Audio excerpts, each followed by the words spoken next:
I'm live. Hello, everyone. So it's Bart from Natural One. As per usual, I decided this week we'd be talking about something close to my heart. Now, the music is from Peter Crowley.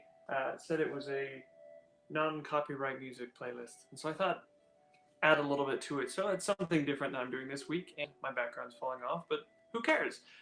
In my office this week, so it's not so. Uh, well, that way you can hear more of me rather than the sounds of the outside world. Hey, so if you're just joining us, this is one of my favorite topics ever because it's so hard to get something where you're comfortable with when it comes to modules.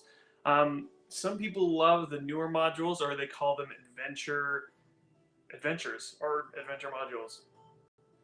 I don't know. They call it since third edition. They kind of changed things around where they actually jump and do that. They just call them adventure modules. I'm going to turn this down. Is that a little bit loud for everybody? There we go. All right.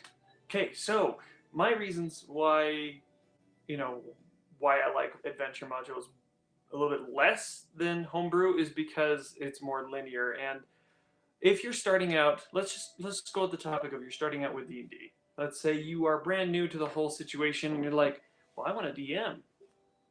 Well, I would recommend starting with a module, 100%. And the reason why is because when you're going on to like a homebrew, you're creating the whole thing from scratch, unless you do something which is brilliant. And say, for instance, you take Forgotten Realms. If you don't know what that is, look it up. It's amazing, and you should know. Okay, you get has a mind of its own. Hold on.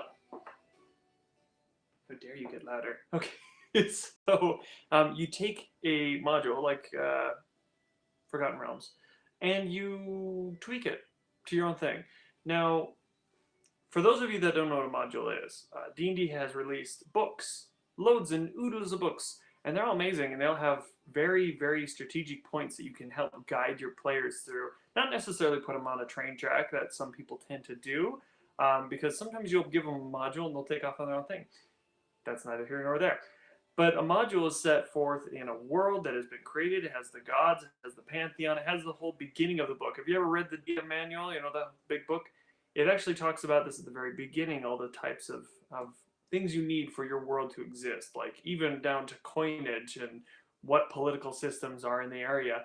Now, of course, you're not going to go into great detail with your homebrews. Sometimes you can, and I do personally because I like to, if they ask me a question, I have everything ready for them.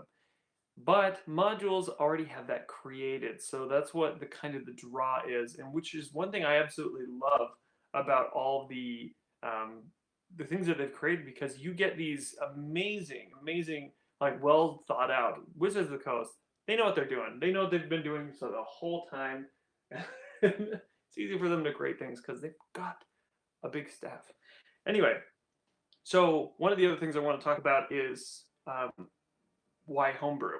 Now, some people say, well, with all the blaring obvious reasons why to get a module, why even dabble with homebrew? And I say, simple, because you have full authority over what goes in and what is not a part of it. If you want a high fantasy setting or even a low fantasy setting, meaning not a lot of magic or not a lot of elves or other races, just kind of humans, like Game of Thrones style, you can do that. D&D may not be the best source for, I mean, there's other things like I've actually asked a question. I was thinking about running a D&D campaign. There's so many issues without having magic, but you can do it, and the whole system is there. You have to find feats and different things to make it interesting. But modules themselves are good for that because they've got everything ready. But homebrew, even though you can decide these things, and yeah, it does take effort. It's one of the biggest things you'll notice. That's one of the things on my list is that it takes so much effort for you to create a world.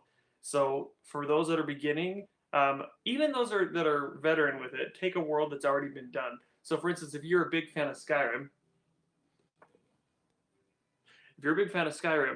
go ahead, try it out. Do one that's not on the path of the Dragonborn. Just do your own thing. Create the world. You've already got the maps, you've got the lore, everything like that. So you can do that if you want to start out doing that and create. They already got the races, so you're all set there. But the whole point of the homebrew is that you're able to create something that is unique to you and your group.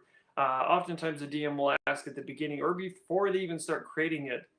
The best DMs I've found ask the question, what is it that you're looking for, and what sounds fun to you? Do you want high fantasy? Do you want a lot of magic?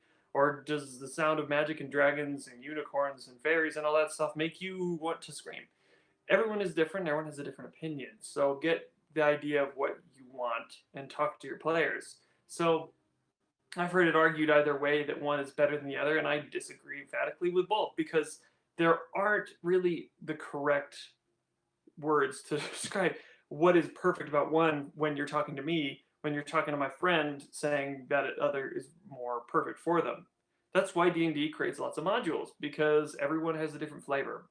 There was one, which is one of my favorites, which I'm dying to try out. It's Dark Sun, and that is very low fantasy. I mean, not low fantasy. It's low magic and everything, and it's very like hard and like most of the times it's in a TPK. It's where all your players die because it gets hard, you know. And like I'm saying, you can have the most veteran person and the most new person agree on one topic, and then their best friends disagree completely.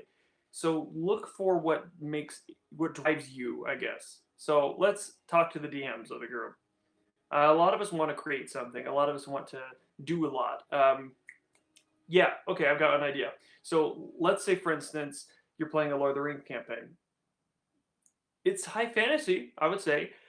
Low magic except for certain races, but then you have a lot of people that they're stuck, like different races and different people. Like you've got elves, they have some magic, but nothing like if you're being a cleric or something like that. You can't just like randomly heal somebody or do something like that or turn the undead. Maybe you have some like amulet or something that can do it, but you've got to pick what your players love and if your players love magic, let them use magic. Find a way to create magic in that world. If you are playing like a Lord of the Rings where there's not a lot of magic unless you're a wizard, then try to tweak it a bit. Make it your own.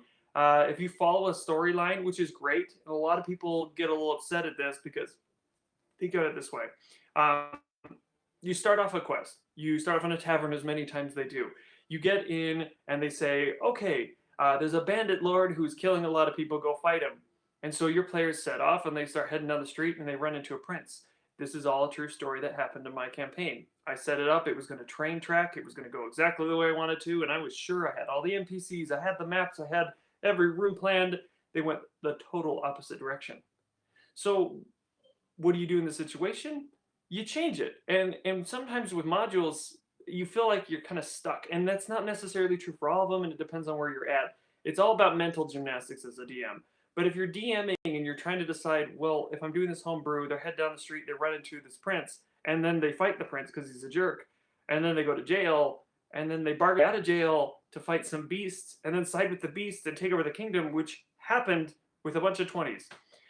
You can never plan that. And so when you're playing a set campaign, kind of a module kind of thing, I always feel like if you screw up something, do you know how much you have to change and try to work all these NPCs in that were supposed to be talked to or were supposed to interact with the players or even the circumstances that are supposed to come up, but they never do because players never do what you want, ever. And you should plan that as a DM all the time because that's why I think I like homebrew best. If I had to throw my lot in with one of the groups, homebrew for me, that's the bread and butter for me because I have a group that doesn't stay on task. They don't stay where I want them to go. So I have dozens of NPCs. I have quests galore left and right because they don't obey. If your group is very like, tell us the story, yeah, let's go where you're talking about, then modules are your thing. You can homebrew too, but modules kind of they get you where you need to go with like they describe the atmosphere perfectly and they really paint the picture very well, which is what they're good at, which is Wizards of the Coast. They're amazing. So it's really what you're into and what your group is into. So like I said at the very beginning, at least I think I did, what I meant to say is that everyone has a different flavor. You're going to get different people that like different things. So plan it out accordingly. Talk to your group ahead of time saying, do you guys want more of a quest where you save the world? Or are you kind of just adventurers that want to be murder hobos that travel around the countryside finding things to kill? Maybe they're a little bit of both. I've seen both. Mine is kind of both. I put things in their path and sometimes they don't even do that. Sometimes they don't even go the area that I want them to, but sometimes they do. So, like I said, I don't want to repeat myself, but that's what you do. Okay, I have more thoughts on the whole thing, and we can talk about it all we want. But I just wanted to get to this point and just explain what my feelings are on the matter. If you have any questions, post them in the comments, or have any comments, post them in the comments, because that would be a weird place to not post them. Tell me what you think. Tell me what you do for yourself. What does your group primarily do? Because I really want to get to know this community. You guys are like what I think about a lot, which is kind of weird because I haven't even seen half you. I haven't seen more than half you. I haven't seen like, I've only seen like 3 of you. Be weird if I saw more of you. But anyway, I want to talk to you. I want to get to know you. So tell me what your feelings are on Homebrew, and tell me your feelings are on modules. If there's a module that you think that my group would just love, even though they're random murder hobos that go wherever they want to go, even though they're still on the right path because I kind of make them figure it out as they go. I put the quests in front of them to lure back in, even though it's sometimes impossible, so I have to create side quests. Anyway, that's my thoughts on the meta, but tell me yours. Anyway, one more thing I want to say is that I have an Instagram, and I have a Patreon, and I have all these different things. I'm going to post them all in the description after this live is done. That way you can check them out and see what they're all about. But seriously, join the Instagram, not for likes or comments or whatever. I don't care about the number thing. I just want you guys to feel like you can tell me what you think or what you want for the next live next week. I'm doing some character stuff if you haven't checked out the channel. I have NPCs that I'm creating for DMs or for other people if they even want to use them as characters. But they're kind of fun. I like doing them. You don't have to use the voices. You don't have to do all that stuff. I just giving a flavor of that character for you.